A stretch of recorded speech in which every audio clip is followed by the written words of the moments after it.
இந்த வீடியோவில் பார்க்க போகிற topic liver function test. Liver function test also called as hepatic function panel. இது வந்து it is a group of blood test used to assess the health and functions of the liver. இது வந்து இதுக்கு another name வந்து hepatic liver panel. இது வந்து group of blood test. இதில் வந்து நம்ம என்ன பண்ணுறோன்னா assess health and functions of liver. இதோட மெயின் பர்பஸ் என்னன்னு சொல்லி பார்த்தா to detect liver damage or disease. லிவரில் வந்து ஏதாவது டேமேஜ் இருக்கா இல்லாட்டி டிசீஸ் இருக்கா, like hepatitis and cirrhosis. Then effect of drugs alcohol on the liver. அந்த பேஷண்ட் வந்து ஏதாவது ட்ரக்ஸ் எடுத்துக்கிட்டாங்கனாலோ இல்லை வந்து அவங்க வந்து க்ரானிக் ஆல்கஹாலிக் பேஷண்ட்னாலோ அவங்களுக்கு வந்து எப்படி லிவர் இருக்குது. மானிட்டர் ட்ரீட்மெண்ட் ரெஸ்பான்ஸ் இன் லிவர் டிசார்டர். அவங்க வந்து ட்ரீட்மெண்ட் எடுக்கிறது வந்து எப்படி அந்த லிவர் டிசீஸை கண்ட்ரோல் பண்ணுதா இல்லை வந்து இன்னும் அதிகப்படுத்துதா, அது மாதிரி வந்து மானிட்டர் பண்ணுறதுக்கு நம்ம இந்த லிவர் ஃபங்க்ஷன் டெஸ்ட் யூஸ் பண்ணுறோம். மேஜர் காம்பனண்ட் வந்து இதில் வந்து 6 காம்பனண்ட் இருக்குது. என்னென்னா serum bilirubin, then serum amino transferase, then alkaline phosphatase, then gamma glutamyl transferase, serum protein and prothrombin time. First பார்க்க போகிறது சீரம் பில்ருபின். அதோட நார்மல் ரேஞ்ச் வந்து 0.2 to 1.2 mg/dL. இதில் வந்து இந்த பில்ருபின் வந்து 2 ஃபார்மில் ப்ரெசென்ட் ஆகிருக்கு, டைரக்ட் அண்ட் இன்டைரக்ட். டைரக்ட் பில்ருபினை வந்து கான்ஜுகேட்டட்னும், இன்டைரக்ட் பில்ருபினை வந்து அன்கான்ஜுகேட்டட் பில்ருபின்னு சொல்லுவாங்க. அதோட ரேஞ்ச் வந்து 0 to 0.3 mg/dL. Direct conjugated bilirubin. Indirect or unconjugated பில்ருபினோட ரேஞ்சு 0.2 to 0.9 mg/dL. இதோட சிக்னிஃபிகன்ஸ், இதோட லெவல் எப்போ இன்க்ரீஸ் ஆகிருக்கா ஆர் டிக்ரீஸ் ஆகிருக்குன்னு சொல்லி பார்த்தா ஜாண்டிஸ் கண்டிஷனில், then haemolysis or bile duct கண்டிஷனில், தென் அப்ஸ்ட்ரக்ஷன். ஸோ ஃபஸ்ட்டு ஒன்று பில்ருபின், செகண்ட் வந்து சீரம் அமினோ டிரான்ஸ்ஃபரேஸ்.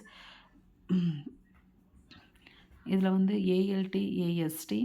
ஏஎல்டியோட லெவல் வந்து 7.56 யூனிட்/லிட்டர் இருக்கும். ஏஎஸ்டி வந்து 10 to 40 யூனிட்/லிட்டர் இருக்கும்.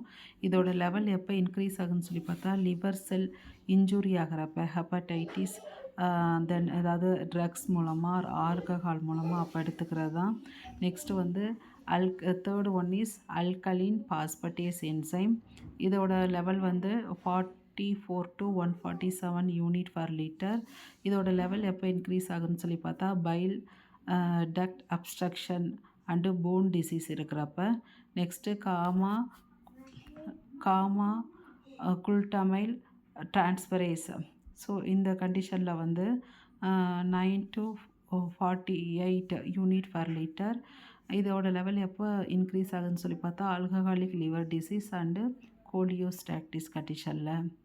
தென் fifth one is that serum protein, sixth one is prothrombin time. So fifth one is total serum ப்ரோட்டீனோட total protein range 6 to 8.3 g/dL. அல்புமினோட range வந்து 3.5 to 5 g/dL. Globulin வந்து 2.3 to 3.5 g/dL. அது level increase ஆச்சுன்னா chronic liver disease and malnutrition. Then prothrombin time normal range 11 to 16 second. Increases in severe liver dysfunction, impaired synthesis of clotting factor. Result interpretation, ஹெப்படைட்டிஸ்னால் AST லெவலும் ALT லெவலும் ஹையாக வந்து increase ஆகிருக்கும். Gallstone அதாவது cholestatic கண்டிஷனில் வந்து ஏஎல்பி லெவல், ஜிஜிடி லெவல், பில்ருபின் லெவல் இன்க்ரீஸாக இருக்கும். சிரோசிஸ் ஆர் க்ரானிக் லிவர் டிசீஸுங்கிறப்ப அல்புமின் லெவல் டிக்ரீஸ் ஆகிருக்கும், ப்ரோத்ராம்பின் லெவல் இன்க்ரீஸாக இருக்கும். மைல்டாக AST level and ALT level வந்து இன்க்ரீஸ் ஆகிருக்கும். அதுவே ஆல்கஹாலிக் லிவர் டிசீஸுங்கிறப்ப ஏஎல்டியை விட ஏஎஸ்டி லெவல் வந்து இன்க்ரீஸ் ஆகிருக்கும். ஸோ இந்த இதில் வந்து 6 காம்பனண்ட், பை யூஸிங் 6 காம்பனண்ட் நம்ம லிவர் வந்து எந்த கண்டிஷனில் இருக்குது, ஹெல்த்தியாக இருக்கா அதாவது டிசீஸ் கண்டிஷனில் இருக்காங்கிறத நம்ம கண்டுபிடிக்க முடியும். என்னென்ன 6 component? Serum bilirubin, serum amino transferase, alkaline phosphatase, gamma glutamyl transferase, serum protein and prothrombin time.